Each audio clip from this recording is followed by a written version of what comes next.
Sir, Delhi election വരുവാണല്ലോ. അതായത് നമ്മുടെ ഡൽഹി മുഖ്യമന്ത്രി ആയിരുന്ന കെജ്രിവാൾ ജയിൽ മോചിതനായിട്ടുള്ള ആദ്യത്തെ അസംബ്ലി ഇലക്ഷൻ. അപ്പോൾ അതിനെക്കുറിച്ചൊന്ന് സാർ ഒന്ന് ഇപ്പോൾ 5-ാം തീയതി ഇലക്ഷൻ നടക്കും, 8-ാം തീയതി റിസൾട്ട് വരും. അപ്പോൾ 70 അംഗ നിയമസഭയിലേക്കുള്ള ഇലക്ഷനാണ്. അതിന് വളരെ ദേശീയ പ്രാധാന്യമുണ്ട്. പിന്നെ ഇതൊരു ത്രികോണ മത്സരമാണ്. AAP, BJP, കോൺഗ്രസ് മുതലായവരാണ് പ്രധാനമായിട്ടുള്ളത്. അപ്പോൾ BJP, AAP രണ്ടു കൂട്ടർക്കും ഇതൊരു അഭിമാന പ്രശ്നമാണ്. അതേസമയം കോൺഗ്രസിനെ സംബന്ധിച്ചിടത്തോളം ഇത് നിലനിൽപ്പിൻ്റെ പ്രശ്നമാണ്. ഡൽഹിയിലുള്ള കോൺഗ്രസ് ഉണ്ടോ ഇല്ലയോ, ഉണ്ടാവോ ഇല്ലാതാകുമോ എന്നൊക്കെ അറിയാനുള്ളൊരു സാഹചര്യമാണ് ഇവിടെ നിലവിലുള്ളത്. പക്ഷേ BJPക്ക് ഈ അസംബ്ലി ഇലക്ഷൻ അല്ലെങ്കിൽ ഡൽഹി അസംബ്ലി എന്ന് പറയുന്ന ഒരു കിട്ടാക്കനിയായിട്ട് കണ്ടിന്യൂ ചെയ്യണം. കാരണം ചിലർ പറയും ലോകം മുഴുവനും നേടിയാലും ആത്മാവ് നഷ്ടപ്പെട്ട എന്താ കാര്യമെന്ന് ചോദിക്കുക. എന്ന് പറഞ്ഞാൽ ഇന്ത്യ മുഴുവനും നേടി BJP. ഇന്ത്യയിൽ ഇപ്പോൾ 3 പ്രാവശ്യമായി അടുപ്പിച്ച് ഗവൺമെൻറ് ഫോം ചെയ്യുന്നു, സ്റ്റേബിൾ ഗവൺമെൻറ് ഫോം ചെയ്യുന്നു, ലോകത്തിൻ്റെ ബഹുമാനം പിടിച്ചു പറ്റിയൊരു സർക്കാരാണ്. ഇതൊക്കെ നേടിക്കഴിഞ്ഞിട്ടും അതേപോലെ ഡൽഹിയിൽ പാർലമെൻറ്റ് ഇലക്ഷനിൽ നല്ല ക്ലീൻ സ്വീപ്പായിട്ട് വിജയിച്ചു കഴിഞ്ഞിട്ടും ഡൽഹി അസംബ്ലി അവർക്ക് പിടിക്കാൻ പറ്റുന്നില്ല. അതിൻ്റെ പേരിൽ അവർക്ക് വലിയ സങ്കടമുണ്ട്. അപ്പം അങ്ങനെയാണ് ഇപ്പോഴത്തെ സാഹചര്യങ്ങളുടെ നിലനിൽക്കുന്നത്. പിന്നെ അതിലിപ്പോൾ ഈ ഇലക്ഷനിൽ ശരിയായിട്ട് മുന്നോട്ട് ഇപ്പോൾ പോയിക്കൊണ്ടിരിക്കുന്നത് AAP ആണെന്ന് പറയാം. കാരണം AAP അവർ എയിം ചെയ്യുന്നത് ഒരു ഹാട്രിക്കാണ്. ഈ 70 മെമ്പേഴ്സ് അല്ലെങ്കിൽ 70 സീറ്റ്സ് ഉള്ള ഇലക്ഷനിൽ കഴിഞ്ഞ 2 ഇലക്ഷനിലും വൻ വിജയമാണ് അവർ നേടിയിരുന്നത്. അപ്പോൾ അതൊന്നുകൂടി ആവർത്തിക്കാനായിട്ടാണ് അവർ ശ്രമിക്കുന്നത്. അവരുടെ 70 കാൻഡിഡേറ്റ്സിൻ്റെയും പേര് ലിസ്റ്റ് പുറത്ത് വിട്ട് കഴിഞ്ഞു.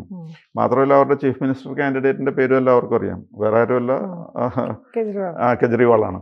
അപ്പോൾ കെജ്രിവാൾ വരും ചീഫ് മിനിസ്റ്ററായിട്ട്. അതേപോലെ 70 മെമ്പേഴ്സിൻ്റെ അല്ലെങ്കിൽ കാൻഡിഡേറ്റ്സിൻ്റെ അല്ലെങ്കിൽ സീറ്റ്സിലേക്ക് മത്സരിക്കുന്ന ആൾക്കാരുടെ പേരുകൾ വന്നു. അപ്പോൾ ഈ കാര്യങ്ങളൊക്കെ വ്യക്തമാക്കി കഴിഞ്ഞവർ. പക്ഷേ മറ്റു പാർട്ടികൾക്ക് ആ സ്പീഡിൽ മുന്നോട്ട് പോകാൻ കഴിഞ്ഞിട്ടില്ല.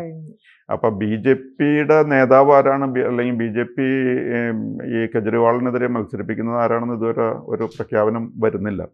പക്ഷേ എന്നാലും കെജ്രിവാളിന് എതിരെ മത്സരിക്കുന്ന ആൾക്കാരുടെ അല്ലെങ്കിൽ ചീഫ് മിനിസ്റ്റർ ആകേണ്ട ആൾക്കാരുടെ പേരുകളൊന്നും പറഞ്ഞിട്ടില്ലെങ്കിൽ പോലും അവരുടെ പർവേഷ് ശർമ്മ എന്ന് പറയുന്ന ആൾ ആണ് നേതാവാക്കാൻ സാധ്യത കൂടുതലുള്ളത്. പഴയ ചീഫ് മിനിസ്റ്ററുടെ മകനാണ്. അതേപോലെ കോൺഗ്രസും സാന്ദീപ് ദീക്ഷിത് എന്ന് പറഞ്ഞിട്ട്, അതായത് ഷീല ദീക്ഷിത്തിന്റെ മകൻ, കാൻഡിഡേറ്റ് ആക്കാനൊക്കെ മുഖ്യമന്ത്രിയായിരുന്ന ഷീല ദീക്ഷിത്തിന്റെ മകൻ. അപ്പോൾ ഇവരൊക്കെ മുന്നോട്ട് പേരുകളൊക്കെ പറയുന്നുണ്ടെങ്കിലും എന്തായാലും AAPയുടെ അതേ സ്പീഡിൽ മുന്നോട്ട് പോകാനായിട്ട് അവർക്ക് സാധിച്ചിട്ടില്ല ഈ രണ്ടു കൂട്ടർക്കും. പിന്നെ AAP മെയിനായിട്ട് ഇപ്പോൾ അവർക്ക് എടുത്ത് കാണിക്കാനുള്ളത് ഫ്രീ ആയിട്ടുള്ള ഇലക്ട്രിസിറ്റി, പിന്നെ അതേപോലെ ഇലക്ട്രിസിറ്റി തടസ്സമില്ലാതെ കൊടുക്കുന്നു, പിന്നെ വെള്ളത്തിനുള്ള സൗകര്യമുണ്ട്, പിന്നെ അതേപോലെ സ്ത്രീകൾക്ക് ഫ്രീ ആയിട്ട് ബസ്സിൽ യാത്ര ചെയ്യാനുള്ള സൗകര്യമുണ്ട്. ഇങ്ങനെ കുറേ കാര്യങ്ങളൊക്കെയാണ് അവർക്ക് എടുത്ത് കാണിക്കാനുള്ളത്. പക്ഷേ അതേസമയം അവരോട് ചില കാര്യങ്ങളിൽ ആൾക്കാർക്ക് എതിർപ്പുണ്ട്. അതിലൊരെണ്ണം ഇപ്പോൾ ഈ എയർ പൊല്യൂഷനാണ്. പഞ്ചാബിൽ നിന്ന് കത്തിക്കുന്ന സാധനങ്ങളുടെ മുഴുവനും ഈ ഗോതമ്പൊക്കെ വെട്ടിയിട്ടത് മുഴുവനായിട്ട് കത്തിക്കാണ്. പുക കാരണം അവിടെ ജീവിക്കാൻ പറ്റാത്ത കണ്ടീഷനുണ്ട്. പിന്നെ അതുകൂടാതെ യമുന നദി വൃത്തിയാക്കാൻ അതിൽ ഒരു തീരുമാനമായിട്ടില്ല. പിന്നെ ഇൻഫ്രാസ്ട്രക്ചർ ഡെവലപ്മെന്റ് എന്ന് പറയുന്നത് ഒന്നും നടക്കുന്നില്ല. കാരണം എന്താണെന്ന് വെച്ച് കഴിഞ്ഞാൽ ഈ പൈസ സർക്കാർ കളക്ട് ചെയ്യുന്നത് മുഴുവനും ഇങ്ങനെ ഓരോരോ ഇപ്പോൾ ഫ്രീ ആയിട്ട് ബസ്സിൽ യാത്ര ചെയ്യാനോ അങ്ങനെയൊക്കെ പറഞ്ഞിട്ട് ചിലവാക്കാണ്. അപ്പം അതുകൊണ്ട് പൈസ സർക്കാരിൻ്റെ കയ്യിൽ ഇരുന്ന് കഴിഞ്ഞാൽ ഇൻഫ്രാസ്ട്രക്ചർ ഡെവലപ്മെന്റ് നടക്കുള്ളൂ. അത് നടക്കുന്നില്ല എന്നുള്ളതാണ് യാഥാർത്ഥ്യം. പിന്നെ കറപ്ഷന്റെ പേരിൽ ഇപ്പോൾ ഇവർ പലരും പെട്ടായിരുന്നല്ലോ, ഈ ലിക്കറിന്റെ പേരിലുള്ള പ്രശ്നം. അതെ. അപ്പം അങ്ങനെ അവർക്ക് കുറച്ച് ചീത്ത പേരുണ്ട്. പിന്നെ വലിയൊരു സംഭവം നടന്നത് എന്താണെന്ന് വെച്ച് കഴിഞ്ഞാൽ ഈ കോവിഡ് മൂർധന്യത്തിൽ നിൽക്കുന്ന സമയത്ത് കെജ്രിവാൾ അദ്ദേഹത്തിന്റെ ഒഫീഷ്യൽ ബിൽഡിംഗ് ഒന്ന് മോടി പിടിപ്പിക്കാൻ ചെലവാക്കിയത് 60 കോടിയാണ്.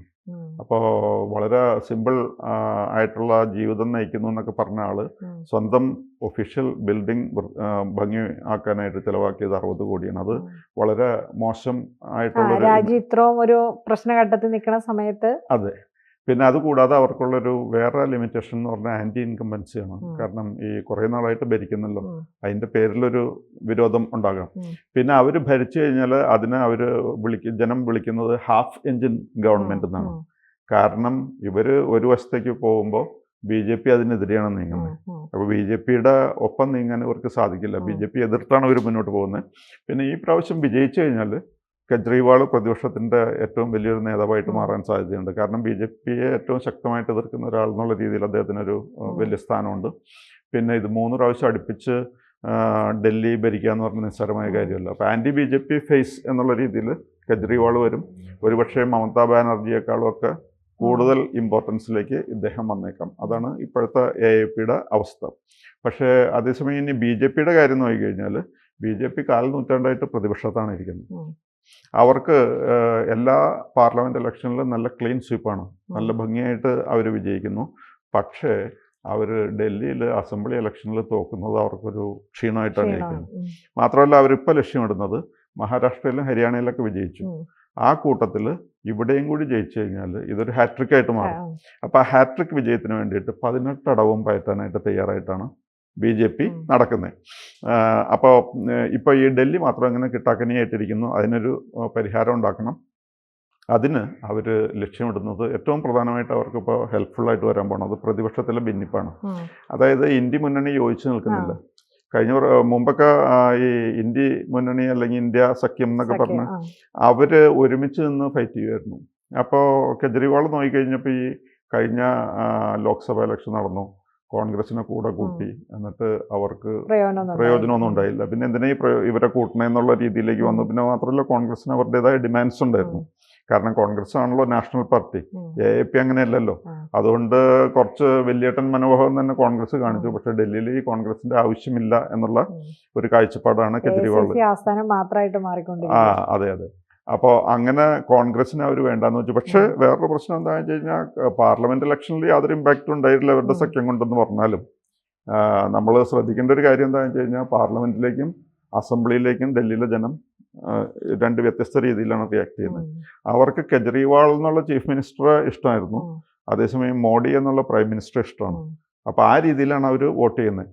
അപ്പോൾ ഏതായാലും കെജ്രിവാൾ അങ്ങനെ അങ്ങോട്ട് തീരുമാനിച്ചു. അതായത് കോൺഗ്രസിനെ കൊണ്ട് ഉപകാരം ഉണ്ടായില്ല, ഇനിയിപ്പോൾ കോൺഗ്രസ് വേണ്ട, അവരുടെ ഡിമാൻഡ്സൊക്കെ നമ്മൾ മീറ്റ് ചെയ്യാൻ നടക്കണ്ട എന്നുള്ളൊരു കാഴ്ചപ്പാടിലാണ് അവർ പോയിക്കൊണ്ടിരിക്കുന്നത്. പിന്നെ അപ്പോൾ പ്രതിപക്ഷ ഭിന്നിപ്പാണ് ഏതായാലും BJPക്ക് ഇത് കൊണ്ട് ഏറ്റവും പ്രതീക്ഷ നൽകുന്ന കാര്യം. പിന്നെ വേറൊരെണ്ണം ഭരണവിരുദ്ധ വികാരം, അതായത് ആൻറ്റി ഇൻകംബൻസി. പിന്നെ ഈ കെജ്രിവാളിൻ്റെയും പാർട്ടിയുടെയും അഴിമതിയുടെ കുറേ കഥകൾ വരുന്നുണ്ടല്ലോ ഈ ലിക്കർ പ്രശ്നങ്ങളിലൊക്കെ. അപ്പോൾ അതുകൊണ്ട് അതും ഉപകാരപ്പെട്ടേക്കാം എന്നുള്ളതാണ്. പിന്നെ അവർ പറയുന്ന ഏറ്റവും വലിയ കാര്യം എന്താണെന്ന് വെച്ച് കഴിഞ്ഞാൽ ഡബിൾ എൻജിൻ ഗവൺമെൻറ് ആയിരിക്കും. കാരണം കേന്ദ്രത്തിൽ BJPയുടെ ഗവൺമെൻറ്, ഇവിടെയും BJPയുടെ ഗവൺമെൻറ് എന്ന് പറഞ്ഞാൽ ഡബിൾ എൻജിൻ വെച്ചിട്ട് ട്രെയിൻ പോകുന്ന പോലെ ആയിരിക്കും. എല്ലാ കാര്യങ്ങളിലും യോജിപ്പുണ്ടാകാം, യോജിച്ച് നീങ്ങാനായിട്ട് കഴിയും. പിന്നെ BJPയുടെ പേരിൽ കാര്യമായ അഴിമതിയൊന്നും ആരോപണങ്ങൾ വന്നിട്ടില്ല. അഴിമതി വിരുദ്ധരായ ഒരു ആൾക്കാരായിട്ട് അവർ പ്രൊജക്റ്റ് ചെയ്യുന്നവർ തന്നെ. പിന്നെ അവർക്കുള്ളൊരു അഡ്വാൻറ്റേജ് ബ്രാൻഡ് മോഡിയാണ്. മോഡിയെ എല്ലായിടത്തും കാണുന്നത് മുഴുവനും മോഡിയാണ്. അതേസമയം ഡൽഹിയുടെ നേതാവ് എന്നുള്ള രീതിയിൽ അങ്ങ് പ്രൊജക്റ്റ് ചെയ്യാനായിട്ട് കാര്യമായിട്ട് ലീഡേഴ്സ് ഇല്ല. എന്നാലും മതി, ഈ മോഡിയുടെ ഫോട്ടോ വെച്ചാൽ മതി, എല്ലാത്തിനും ഒരു പരിഹാരമാകും എന്നുള്ളതാണ് അവരുടെ കാഴ്ചപ്പാട്. പിന്നെ ഹിന്ദുത്വ എന്നുള്ളൊരു ഐഡിയ, കാരണം ആ ഹിന്ദുത്വയ്ക്ക് ഒരു നല്ല കൺസിസ്റ്റൻ്റ് ആയിട്ടുള്ള വോട്ട് ഷെയർ ഉണ്ട് അവിടെ.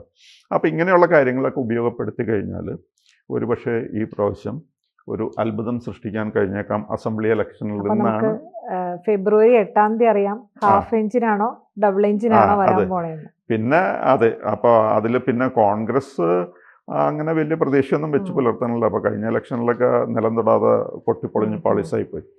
പിന്നെ അവരിപ്പോൾ കുറച്ച് മുസ്ലിം, ക്രിസ്ത്യൻ, ദളിത് വിഭാഗങ്ങളിൽ നിന്നൊക്കെ ഉള്ള കുറേ വോട്ടുകളൊക്കെയാണ് അവർ പ്രതീക്ഷിക്കുന്നത്. എന്തെങ്കിലും അത്ഭുതം നടക്കട്ടെ എന്നവർ പ്രതീക്ഷിക്കുന്നു. അപ്പോൾ ഈ രീതിയിലാണ് ഇപ്പോൾ 3 പാർട്ടികളും നിലനിൽക്കുന്നത്. പിന്നെ 2014, 2019 2024 മോദി തരംഗമായിരുന്നു പാർലമെന്റ് ഇലക്ഷനിൽ. പക്ഷേ ഈ അസംബ്ലി ഇലക്ഷൻ വരുമ്പോഴായിരുന്നു ബുദ്ധിമുട്ടിയിരുന്നത്. അപ്പോൾ പാർലമെന്റ് ഇലക്ഷനിലുള്ള ആ പെർഫോമൻസ് ഇതിലേക്കും ചെറുതായിട്ട് ഒന്ന് വ്യാപിപ്പിക്കാൻ കഴിയും എന്നാണ് ഈ പ്രാവശ്യം അവർ പ്രതീക്ഷിക്കുന്നത്. പ്രത്യേകിച്ച് AAPയും കോൺഗ്രസുമായിട്ടൊക്കെ ഇങ്ങനെ സ്പ്ലിറ്റായിട്ട് നിൽക്കുന്ന കാരണം കൊണ്ട്. എന്തായാലും നമുക്ക് ജനുവരി 5 വരെയും അത് കഴിയുമ്പോൾ 8 വരെയും കാത്തു നിൽക്കാം. ഫെബ്രുവരി. അപ്പോൾ ഫെബ്രുവരി 8 റിസൾട്ട് അറിയാം. അപ്പോൾ അതുവരെ നമുക്ക് കാത്തു നിൽക്കേണ്ടിയിരിക്കുന്നു. അതാണ് അവസ്ഥ. എന്തായാലും ഈ പ്രാവശ്യം BJP ഡിറ്റർമിൻഡ് ആണ് എങ്ങനെയായാലും AAPന് ഒരു പാഠം പഠിപ്പിക്കണം, ഈ പ്രാവശ്യം വിജയിക്കണം എന്നുള്ള തീരുമാനത്തിൽ ഉറച്ച് വളരെ ശക്തമായിട്ടാണ് മുന്നോട്ട് പോയിക്കൊണ്ടിരിക്കുന്നത്. അവർക്ക് പ്രതീക്ഷയും അവർ വെച്ച് പുലർത്തുന്നു. നമുക്കും ഡബിൾ എഞ്ചിൻ വരട്ടെ എന്ന് അതെ, ഡബിൾ എഞ്ചിൻ വരാൻ സാധ്യതയുണ്ടെന്ന് തന്നെയാണ് നമ്മുടെ ഒരു കാൽക്കുലേഷൻ അങ്ങനെ ഉണ്ട്. അപ്പോൾ അങ്ങനെ പറഞ്ഞു തുടങ്ങി. തുടക്കത്തിലൊക്കെ കെജ്രിവാളിൻ്റെ പേര് മാത്രമാണ് കേട്ടിരുന്നത്. പക്ഷേ ഇപ്പോൾ BJPയും നല്ല സ്ട്രോങ് പൊസിഷനിലാണെന്നാണ് ഇപ്പോഴത്തെ ലേറ്റസ്റ്റ് റിപ്പോർട്ട്സ് വരുന്നത്. അവർക്ക് സാധ്യത ഉണ്ട് എന്നൊക്കെയാണ് പറയുന്നത്. അപ്പൊ നമുക്ക് കാത്തിരിക്കാം. അതെ, കാത്തിരിക്കാം. 8 വരെ കാത്തിരിക്കാം, ഫെബ്രുവരി. കൂടുതൽ വാർത്തകളും വിശേഷങ്ങളും നിങ്ങളിലേക്ക് എത്താൻ ABC മലയാളം സബ്സ്ക്രൈബ് ചെയ്യുക, ബെൽ ബട്ടണും അമർത്തുക.